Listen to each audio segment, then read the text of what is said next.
Hello students, in surface chemistry part 6 we had studied the properties of colloidal solution. Remember? So there are four properties of colloidal solution: colligative properties, optical properties, mechanical properties and electrical properties. Right. So colligative properties में हम लोगों ने ये देखा कि true solution और colloidal solution के respect में relative lowering of vapour pressure delta TB which is elevation in boiling point, depression in freezing point और ऑस्मोटिक प्रेशर दोनों में कैसे डिफरेंस है. एंड ऑप्टिकल प्रॉपर्टीज़ में हमने सीखा what is Tyndall effect which is scattering of light when pass through a colloidal solution. And in mechanical properties we have learned Brownian motion क्या होती है और very very important the cause of Brownian motion and stability of colloidal solution में क्या role है Brownian motion का. ठीक है. तो Brownian motion is happen due to unequal collision between colloidal particles, जिसकी वजह से उनका पाथ जिग जैग हो जाता है. ठीक है. And we have also learn electrical properties. आज हम इलेक्ट्रिकल प्रॉपर्टीज़ में एक कंसेप्ट है वो हम डिस्कस करेंगे आज. तो इलेक्ट्रिकल प्रॉपर्टीज़ में हमने ये सीखा कि कोलाइडल पार्टिकल्स में चार्ज कैसे डेवलप होता है. ठीक है. रिमेंबर, इफ़ यू रिमेंबर बच्चों कि जब हम AgNO3 सोल्यूशन को Ki से एक्सेस Ki के साथ हीट करते हैं या मिक्स करते हैं, then what happen, double displacement reaction होती है, AgI बन गया and KNO3. This is a aqueous electrolyte and AgI क्या बच्चों यहाँ पे PPT. तो मैंने बताया था कि charge on the colloidal solve is developed, the charge on colloidal particles is developed due to preferential adsorption of common ion. So AgI है, ये एक्सेस में है, ये फिनिश हो गया. So I माइनस इसके सरफेस में एडजॉर्ब होता है and this colloidal particles is negatively solved now या negatively charged. ओके. इसी तरीके से अगर मैं AgNO3 को एक्सेस में लेता हूँ तो Ki will be finished, ये एक्वस में है, ये इलेक्ट्रोलाइट है, ये K प्लस NO3 माइनस में रहेगा. So Ki finish हो गया. Again you get AgI and you will left with some Ag plus ion and NO3 minus ion. ठीक है. So Ag plus ion अब इसके सरफेस में एडजॉर्ब हो गया बिकॉज I माइनस तो फिनिश हो गया and now you will get positively charge colloidal solve. और कोलाइडल सॉल्व में चार्ज को आइडेंटिफाई करने के लिए जो टेक्निक हम लोग पढ़ते हैं उस टेक्निक का क्या नाम था, इलेक्ट्रोफोरेसिस. रिमेंबर, इलेक्ट्रोफोरेसिस हम क्या करते हैं, we identify charge on colloidal particles. इसके लिए टेक्निक है this kind of electrolytic cell जिसमें कि नेगेटिव टर्मिनल और पॉजिटिव टर्मिनल है. Suppose these are the positively charged sol, तो जब हम इलेक्ट्रिसिटी पास करते हैं तो ये पॉजिटिवली चार्ज सॉल्व जो है वो नेगेटिव आयंस की तरफ मूव करते हैं. ठीक है. इससे ये पता चलता है कि ये सॉल्व जो है वो पॉजिटिवली चार्ज है बिकॉज ये दे moving towards negative terminal of the battery. ठीक है. तो ये हमने सीखा. सो चार्ज के बेस पर हमने सीखा था कि जो कोलाइडल पार्टिकल्स होते हैं वो दो टाइप के होते हैं, positive solve and negative solve. हमने जीटा पोटेंशियल भी सीखा था. Zeta potential is the potential difference between diffused layer and fixed layer. Right. इस तरह के आपको याद हो कि दिस इज AgI PPT. इसके सरफेस में I माइनस एडजॉर्ब हो गया बच्चों. सो I माइनस सरफेस में एडजॉर्ब है तो this is the diffused fixed layer and K plus ion इसके चारों तरफ मोबाइल होते हैं तो this is a mobile layer. And the negative and positive के बीच में जो पोटेंशियल डिफरेंस आया that is called zeta potential. Potential difference develop between fixed layer and mobile layer. Okay.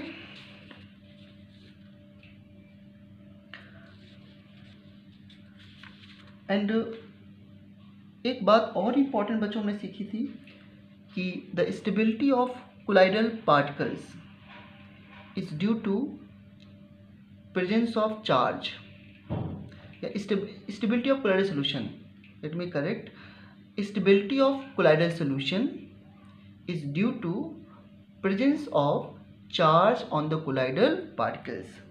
क्या मतलब था इसका? मैंने बताया था कि this is the colloidal solution and these are the colloidal particles. अब सपोज बच्चों इन colloidal particles में and these are the colloidal particles have positive charge on them and this is a dispersion medium. Dispersion medium is kind of solvent, right? Now तो due to presence of charge ये colloidal particle जो हैं वो बिल्कुल पास नहीं आते हैं और आपस में क्या करते रहते हैं, रिपेल करते रहते हैं. रिपेल होने की वजह से they never get settle down, ठीक है, सेटल डाउन नहीं होते हैं and remains suspended in the solution and this is the reason of stability of colloidal solution. Stability का मतलब ये बच्चों कि डिस्पर्जन मीडियम में ये जो पार्टिकल है वो बिल्कुल डिस्ट्रीब्यूट हो रहे हैं, स्प्रेड रहे हैं, ठीक है. एंड दूसरा रीजन क्या होता है कि डिस्पर्जन मीडियम के जो पार्टिकल्स होते हैं उनके पास काइनेटिक एनर्जी होती है and they continuously collide with the disperse phase particles and इसकी वजह से भी कोलाइड पार्टिकल सेटल डाउन नहीं होते हैं, ठीक. सो ये मिक्स रहते हैं पूरे सोल्यूशन में, इसलिए ये स्टेबिलिटी है. इससे सॉल्ट सोल्यूशन होता है, सॉल्ट सोल्यूशन. सो सॉल्ट सोल्यूशन में आप क्या देखते हो कि व्हेन यू डिजॉल्व सॉल्ट, जब आप सॉल्ट डिजॉल्व करते हैं जिसे वाटर में, then what happen, salt particle जो है वो कभी सेटल डाउन नहीं होते हैं, वो सोल्यूशन में मिक्स बने रहते हैं, थ्रोटली या होमोजीनियसली मिक्स बने रहते हैं. तो हम बोलते हैं कि ट्रू सोल्यूशन है जो बहुत स्टेबल होता है. Salt solution is also called true solution. Okay, अब हम एक न्यू टॉपिक स्टार्ट करेंगे जो कि इलेक्ट्रिकल प्रॉपर्टीज़ में आता है और इस टॉपिक का नाम है बच्चों कोगुलेशन. बहुत इंपॉर्टेंट टॉपिक है ये. Now what is coagulation? Coagulation को हम प्रेसिपिटेशन भी कह सकते हैं.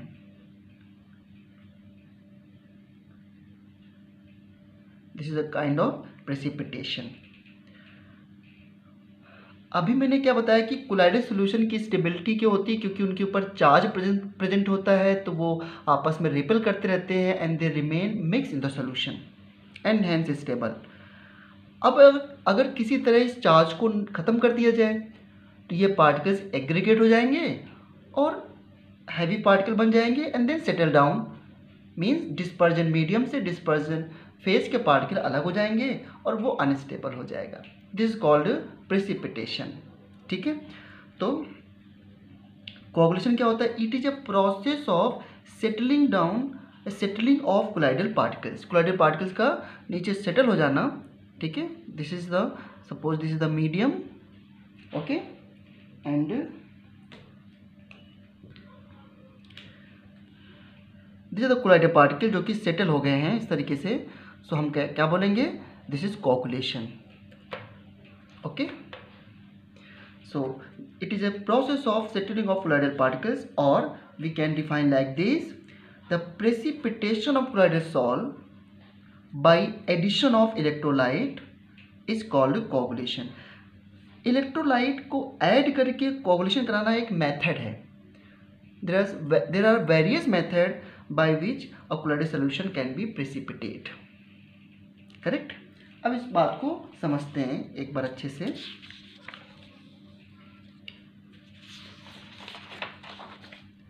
देखो बच्चों ध्यान से, अभी मैंने कहा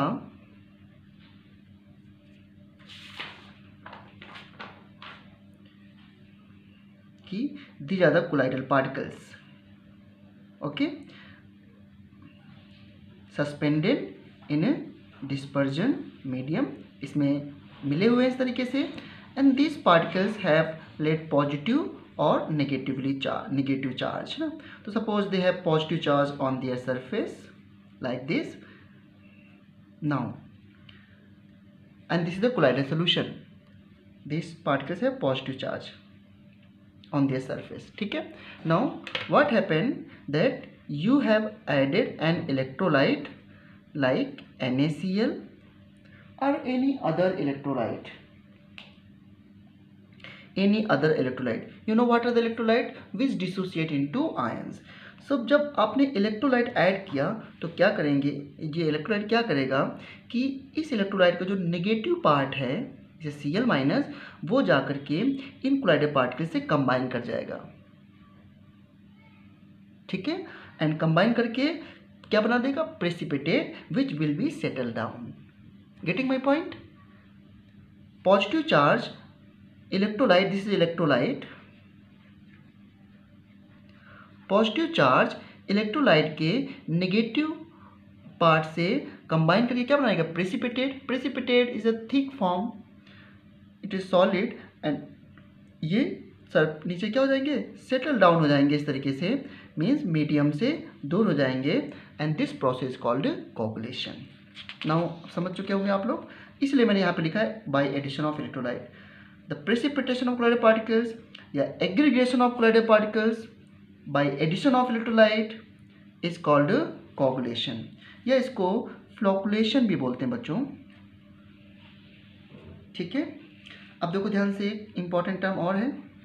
सो I think you understood what is coagulation, कि इलेक्ट्रोलाइट ऐड करने के बाद कोलाइडल सॉल्ट का प्रेसिपिटेट बन जाना is called coagulation. Now the minimum amount of electrolyte in millimoles that must be added to 1 liter of colloidal solution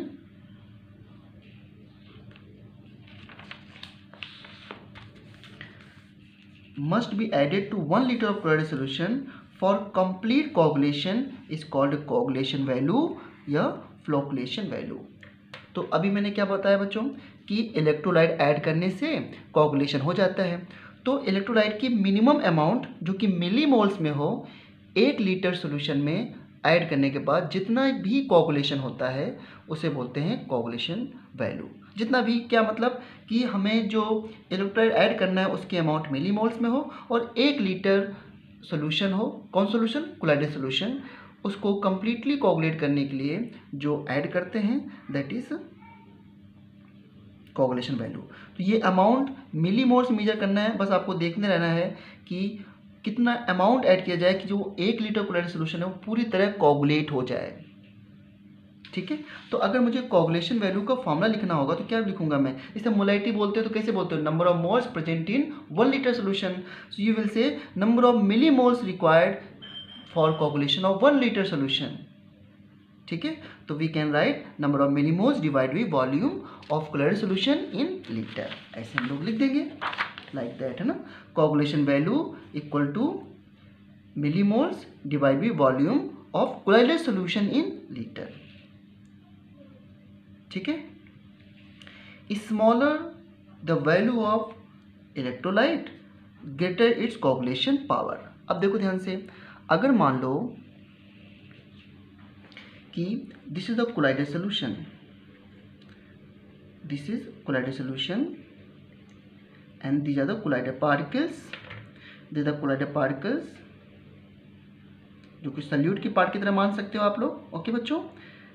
and इसका आपको coagulation करना है.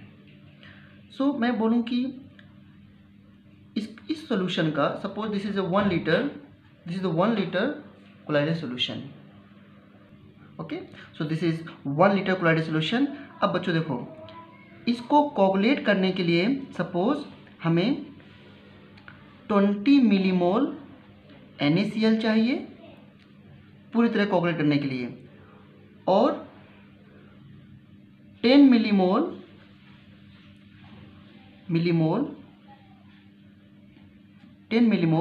MgCl2 के लिए चाहिए, MgCl2 के चाहिए. अगर मैं NaCl से इसको कोगुलेट करता हूँ तो मुझे 20 मिलीमोल चाहिए, और मैं MgCl2 से कोगुलेट करता हूँ तो मुझे 10 मिलीमोल चाहिए. अब मुझे बताओ किसकी कोगुलेशन पावर ज़्यादा अच्छी है. यू विल से दिस, क्योंकि इसकी मिनिमम अमाउंट रिक्वायर्ड है इसको कोगुलेट करने के लिए और इसकी मैक्सिमम अमाउंट रिक्वायर्ड है. तो वही मतलब है कि स्मॉलर द कोगुलेशन वैल्यू, इसके लिए आपको लेस कोगुलेशन वैल्यू चाहिए, greater it's coagulating power. That means MgCl2 का कोगुलेशन पावर NaCl से ज़्यादा है बिकॉज इसकी मिनिमम क्वांटिटी चाहिए टू कोगुलेट दिस। क्लियर एकदम? ओके, सो कोगुलेशन वैल्यू क्या होगी? Millimoles of electrolyte divide by volume of chloride solution in 1 litre. ठीक है, चलो इसमें एक छोटा सा न्यूमेरिकल भी करते हैं। क्वेश्चन है for the coagulation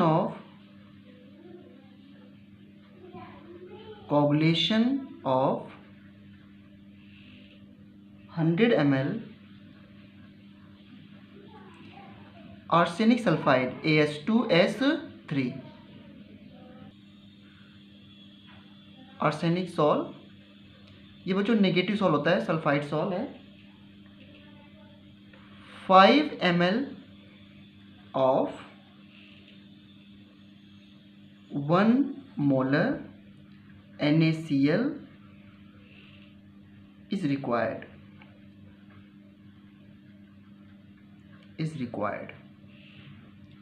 What is coagulation value?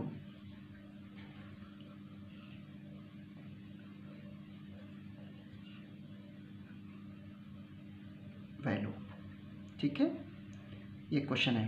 तो देखो ध्यान से, फॉर्मूला क्या है? Millimoles of electrolyte divided volume of solution, volume of chloride solution in litre. तो कोगुलेशन वैल्यू क्या होगी या फ्लोकुलेशन वैल्यू क्या होगी? Value equal to, so electrolyte को मिलीमोल्स में निकालना है, तो आपको पता है मोलैरिटी क्या होती है बच्चों? Moles upon volume in litre. So molarity into volume क्या होता है? मोल्स, और हम वॉल्यूम को किस में ले लें? मिलीमोल्स, मिलीलीटर में, तो जो मिलेगा उसे बोलेंगे मिलीमोल्स। तो molarity into volume in ml which is equal to millimoles. Clear है बात एकदम? सॉल्यूशन में आपने सीखा भी था। सो इसका 100 ml इसका वॉल्यूम है, और NaCl जो ऐड किया गया है 5 ml 1 मोलर NaCl, तो 5 इसका वॉल्यूम हो गया, 1 इसकी मोलैरिटी हो गई, तो मिलीमोल्स कितने आ गए? 5 इंटू 1। ठीक है, millimoles of NaCl divide by volume of colloidal sol. This is the colloidal sol, कितना वॉल्यूम है? 100 ml, इसको किस में रखना है हमको? लीटर में। सो 100 डिवाइड बाई 1000। ओके, जब इसको सॉल्व करेंगे तो कितना आंसर आ जाएगा? 5 डिवाइड बाई 0.1, 50 मिलीमोल पर लीटर इसकी कोगुलेशन वैल्यू आ गई। ठीक है, 50 मिलीमोल पर litre.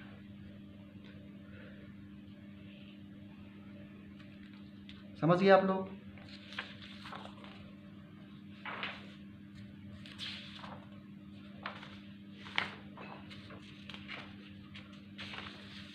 Okay,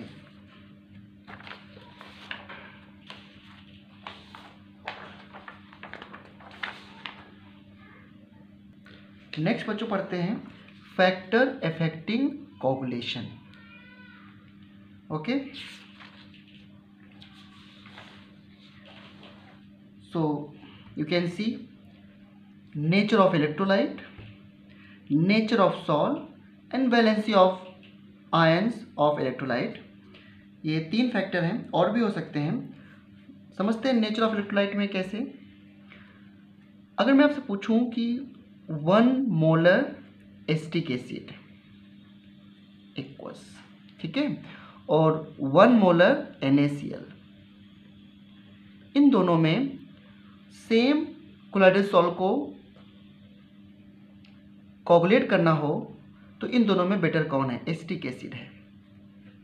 so this is weak electrolyte, you know, weak electrolyte.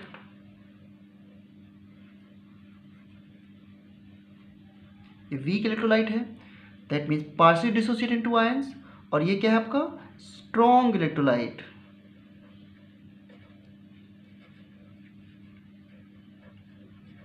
Okay, strong electrolyte.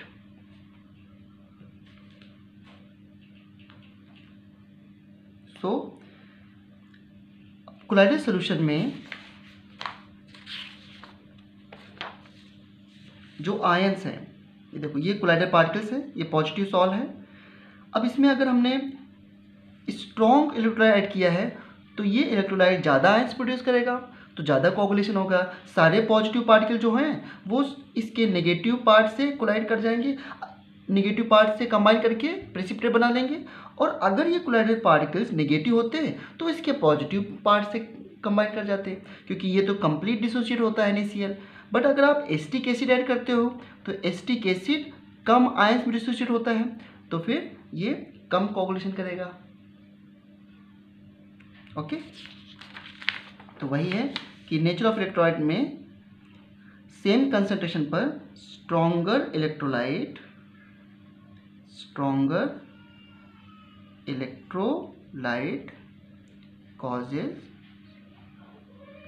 causes more coagulation or precipitation.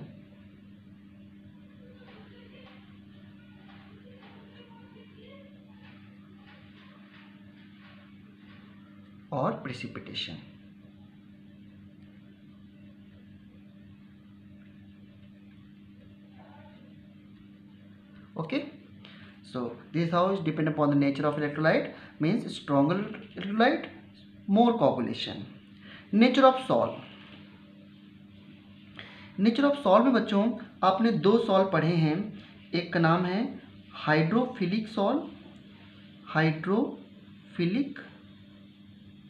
Hydrophilic solve, इसको हम लोग लायोफिलिक भी कहते हैं, lyophilic.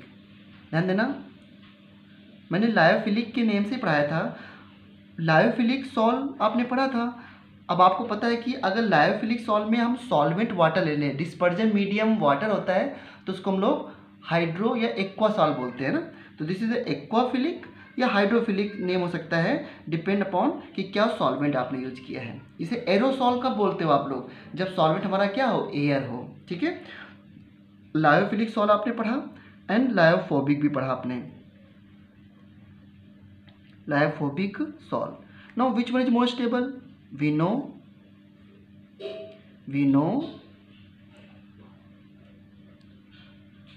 Lyophilic salts are more stable than lyophobic solve.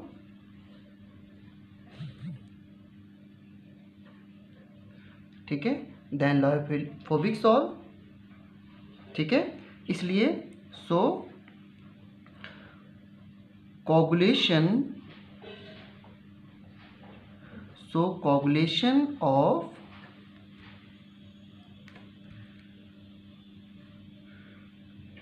Lyophobic sol is easier. ठीक है, वो easy है क्यों? क्योंकि वो कम स्टेबल है। और लायोफिलिक सॉल्व का कोगुलेशन डिफिकल्ट है, उसके लिए कुछ स्पेशल मेथड चाहिए।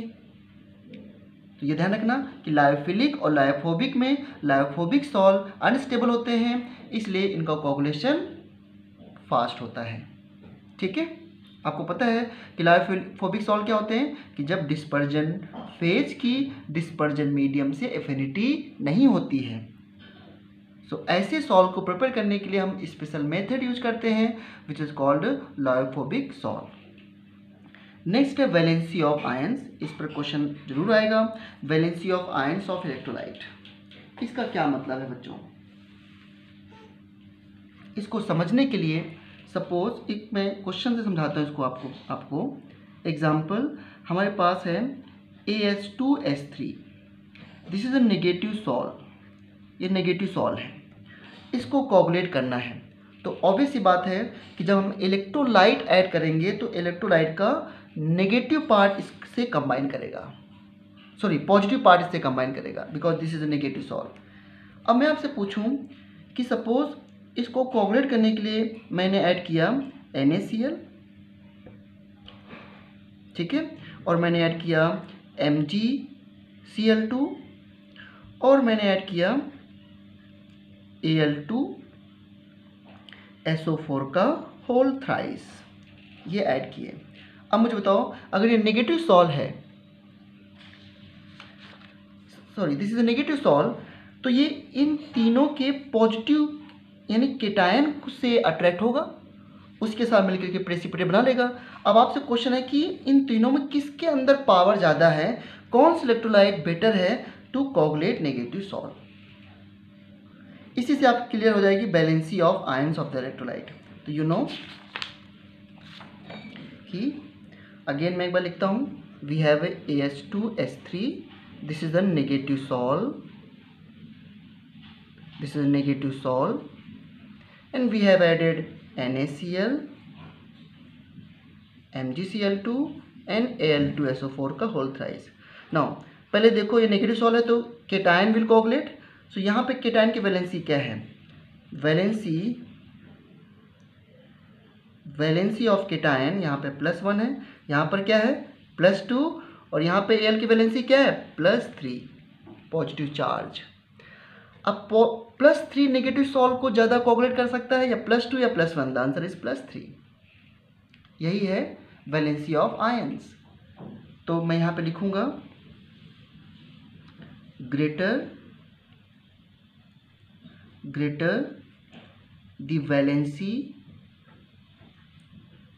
वैलेंसी ऑफ आयन, वो नेगेटिव आयन हो या पॉजिटिव आयन्स हो, बेसिकली मैं इलेक्ट्रोलाइट के आयन की बात कर रहा हूँ, ठीक है।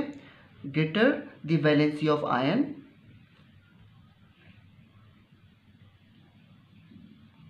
More will be coagulation of colloidal solve, ठीक है। एंड इसको जिस साइन, इसे हम एक रूल के नाम से बोलते हैं, जिसे बोलते हैं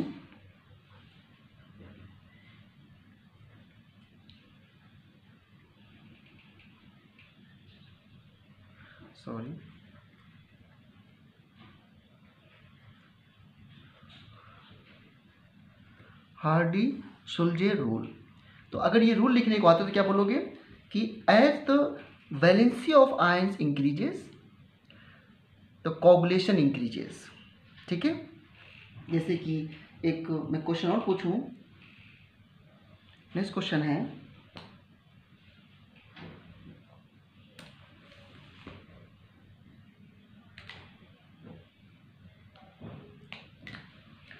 we have a FeOH whole thrice, okay, and you know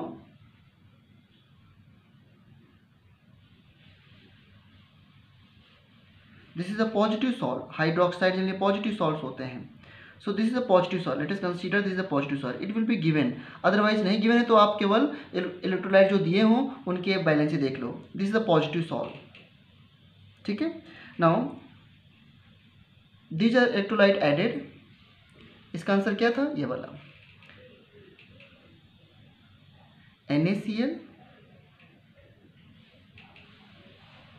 and Na2SO4 second part, and third add किया गया है Na3PO4। नाउ किसमें सबसे ज़्यादा कोगुलेशन होगा, which of the electrolyte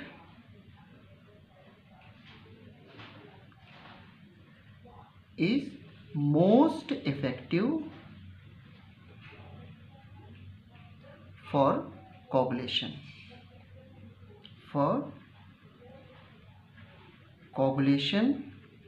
of FeOH का होल थ्राइस, ठीक है। ये क्वेश्चन हमारा है।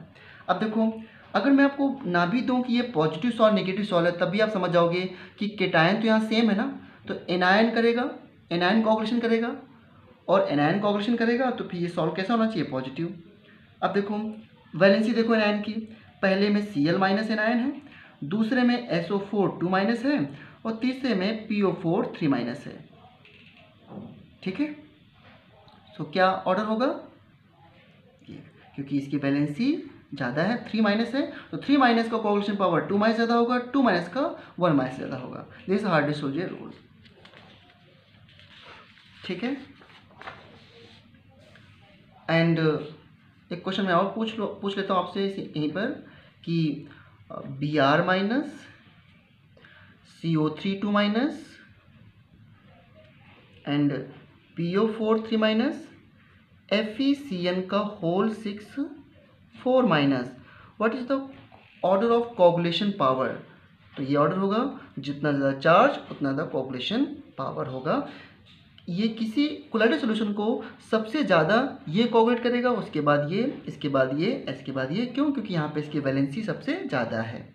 ठीक है, this is the order of coagulation power.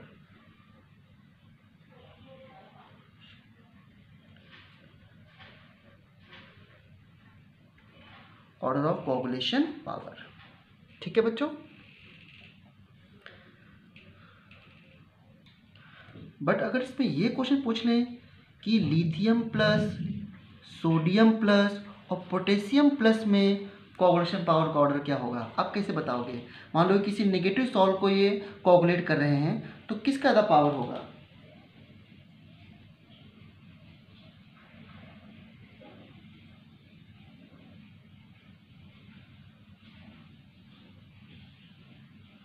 ठीक है। तो ऐसे केस में आपको स्मॉलर आयन जो होता है उसका पोलराइजिंग पावर ज़्यादा होता है, इसलिए उसका कोगुलेशन ज़्यादा होगा। अब इसी तरीके क्वेश्चन बुक में मेंशन है। नाउ अब हम सीखेंगे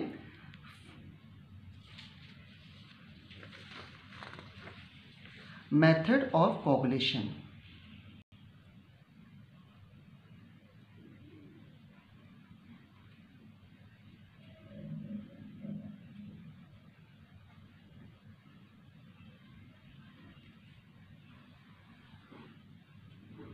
Method of coagulation. The first method is by electrophoresis. By electrophoresis. Electrophoresis बच्चों हमने पढ़ा है, क्या टेक्निक होती है? This is the technique to identify the charge on the particles. ठीक है। सो अब आपको पता है कि इसमें हम इलेक्ट्रोलाइट लेते हैं। Suppose this is a positive electrolyte, sorry positive electrode लेते हैं इसमें, and this is a negative electrode, and this is your colloidal particles. This is the positively charge. ठीक है, इसके पास पॉजिटिव चार्ज है, तो ये किस इलेक्ट्रोड की तरफ मूव करेगा? नेगेटिव तरफ, और जाकर के यहाँ पे क्या हो जाएगा? प्रेसिपिटेट हो जाएगा। अगर आपके पास कोलाइडल पार्टिकल्स नेगेटिव है तो ये इस इलेक्ट्रोड की तरफ मूव करेगा और जाकर के यहाँ प्रेसिपिटेट हो जाएगा। This is the electrophoresis technique. ठीक है। तो इसमें क्या होता है? The particles of disperse phase DP, जो कि नेगेटिव या पॉजिटिव हो सकते हैं, नेगेटिव और क्या हो सकते हैं? ये पॉजिटिव। ठीक है। पार्टिकल ऑफ डिस्पर्स फेज, इसी को कोलाइडल पार्टिकल्स बोलते हैं बच्चों, है ना। Move towards oppositely charged electrode.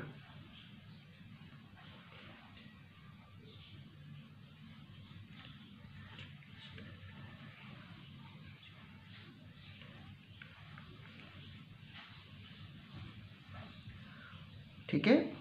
Move towards oppositely charged electrodes and get neutralized. Very simple. Okay.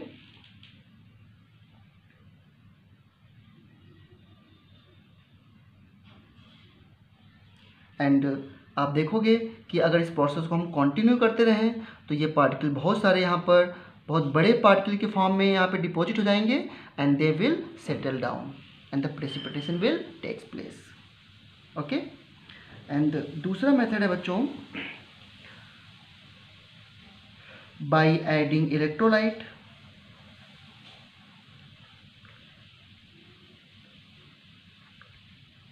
ठीक है। By adding electrolyte we have done.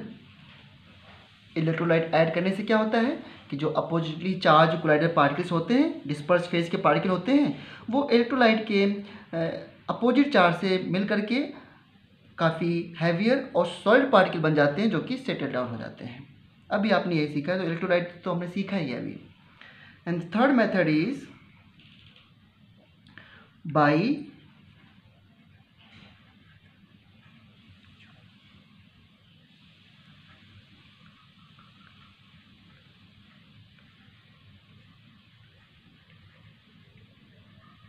By mutual precipitation. By mutual precipitation का मतलब क्या बच्चों? Suppose this is your colloidal solve, ठीक है, these are the collider particles and suppose these collider particles are positively charged, ठीक है। again you have another solve, this is the medium and इसमें जो collider particles हैं they are negatively charged, okay.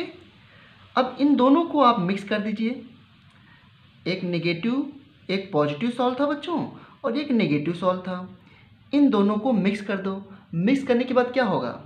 Mix करने के बाद negative positive आपस में कंबाइन कर लेंगे and they will settle down as a precipitate, ठीक है। जब आप दोनों को मिक्स करते हैं तो ये सेटल डाउन हो जाता है। एक क्वेश्चन पूछते हैं कि हार्डी-सुलजे लॉ में क्या करेक्शन कर सकते हो, तो आप बोल सकते हो कि when we mix oppositely charged sol then they mutually coagulated each other. देखो जब इसमें सॉल्व आएगा तो नेगेटिव पॉजिटिव को कोगुलेट कर देगा और पॉजिटिव नेगेटिव कर देगा, यही मतलब है, ठीक है।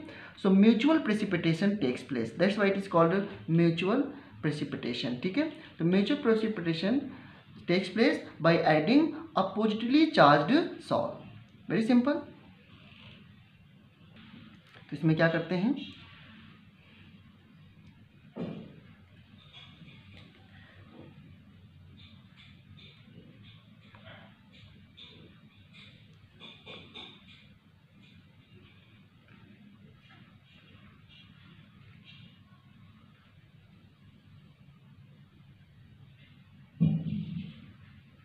the oppositely charged salts are mixed in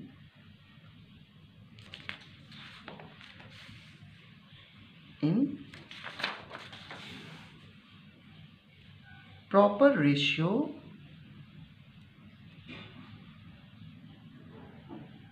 okay, in proper ratio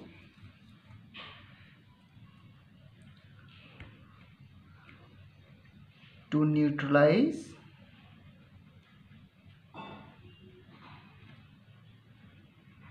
the charges of each other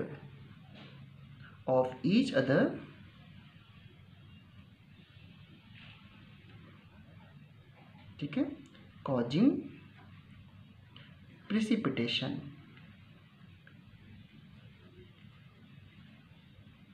clear एकदम? इस तरीके से हम करा सकते हैं। नेक्स्ट मेथड है बच्चों फोर्थ मेथड, बाय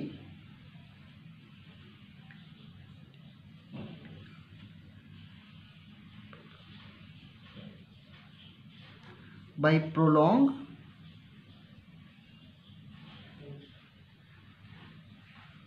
डायलिसिस,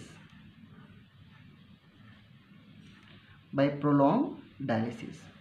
इस मेथड से भी कर सकते हैं। अब इसको समझने के लिए पहले हमें सीखना पड़ेगा व्हाट इज डायलिसिस। तो डायलिसिस होती है बच्चों, this is the technique, dialysis is the technique for purification of colloidal या प्यूरिफिकेशन ऑफ कोलाइडल सोल्यूशन है, कोलाइडल सॉल्व, ठीक है। आप याद हो जो चैप्टर मैंने स्टार्ट किया था, तो Thomas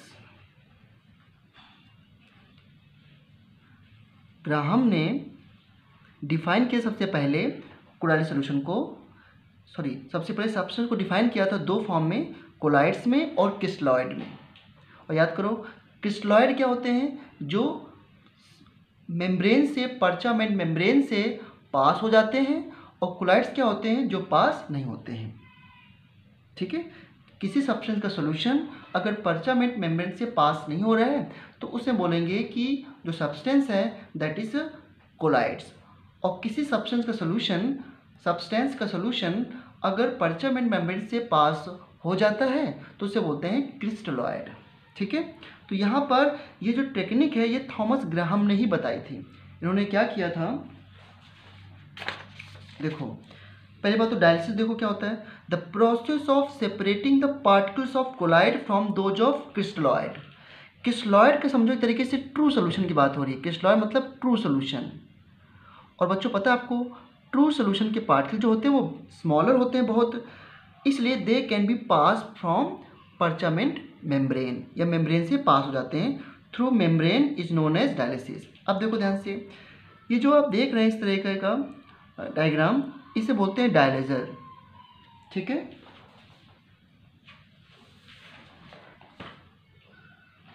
so this is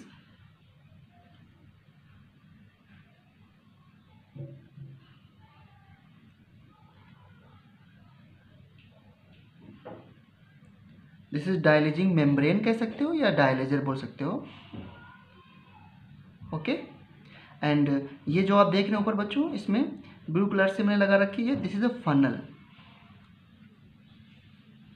okay, और इस फनल से क्या डाल रहे हैं हम लोग, we are adding colloidal solution. ठीक है, और you can say we are adding impure salt. ठीक है, salt means colloidal solution, right. And इसको भी हम ऊपर से इसे कवर कर देता हूँ मैं, इसको डालने के बाद हमने इसे कवर कर दिया। एंड यहाँ पे मीडियम में बच्चों वाटर है, this is the water.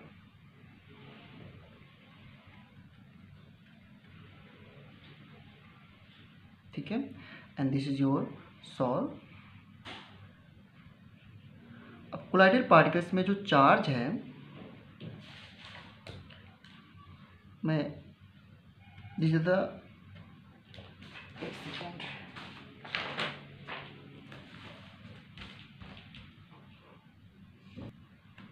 these are the different, you can say, dispersed phase particles। ठीक है, सपोज जो मैंने यहाँ पर रेड कलर्स दिखाया बच्चों, these are the colloidal particles है ना, या dispersed phase particles। तो ये जो मेम्ब्रेन है, this membrane only allowed to particles of crystalloid means true solution। तो जो सॉल्ट होगा इसमें, जैसे मान लो जिसकी वजह से कोलाइडल पार्टिकल में चार्ज आया है, तो ये पार्टिकल्स हैं जो कि ट्रू सोल्यूशन पार्टिकल्स हैं, ये क्या करेंगे, इससे पास हो जाएंगे। ठीक है, और जो कोलाइडल पार्टिकल्स है वो इसी डायलेजर के अंदर ही रहेगा, because they can not pass through a membrane. So that's how we have separated all the true solution. अब मान लो ट्रू सोल्यूशन में NaCl भी है, सो वो NaCl भी क्योंकि ट्रू सोल्यूशन का पार्ट है तो ये भी यहाँ से बाहर आ जाएगा। ठीक है, so in dialysing membrane you left with colloidal particles. So this technique is called dialysis. The most important application of dialysis, the most important application of dialysis is the purification of blood in the artificial kidney machine। आपने सुना होगा कि जो blood होता है उसमें haemoglobin के जो हैवी पार्टिकल्स होते हैं वो इस मेम्ब्रेन से पास नहीं होते हैं, बिकॉज हीमोग्लोबिन पार्टिकल्स को आप कोलाइडल पार्टिकल कह सकते हो, they are bigger in size, तो they do not pass through a membrane. और जितना भी जो भी सॉल्ट होगा, जो भी इम्प्योरिटी होंगी, वो सारी मेम्ब्रेन से पास होती हैं। इस तरीके से आपका ब्लड जो होता है वो प्यूरीफाई हो जाता है। ठीक है,